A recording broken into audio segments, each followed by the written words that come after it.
তো এখানে 7-এর উপর 4 আছে আর 7-এর উপর 7 আছে, তার মানে কি উপরে আমরা 7-এর উপর 4 যোগ 7 দিব। 4 আর 7 কত? 7-এর উপর 11 হবে। এখানে শূন্যর উপর কত আছে?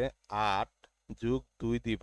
দুইটা বৃত্তি যেহেতু সেম, আমরা 8 আর 2 যোগ করে দিব। শূন্যের উপর 8 আর 2 যোগ করলে শূন্যের উপর কত হয়? 10 হয়। এটার মানে কি? শূন্যই। শূন্যর উপর পাওয়ার থাকলেও শূন্যই হয়ে যায়। তো এইখানে আছে 1-এর উপর 24 যোগ 18। 24 আর 18 কত হয়? 42 হলেও 1-এর উপর যতই পাওয়ার থাকুক সেটা একই হয়ে যাবে। তো এখানে 12-র উপর কি আছে? দুইটা বৃত্তি যেহেতু এক, আমরা সবসময় বৃত্তিটা আগে চেক করব। বৃত্তি যদি চেক না করি তাহলে কিন্তু ভুল হয়ে যাবে। 12 বৃত্তি এক আছে, 12 যোগ 12, 12 12 কত হয়? 24 হয়।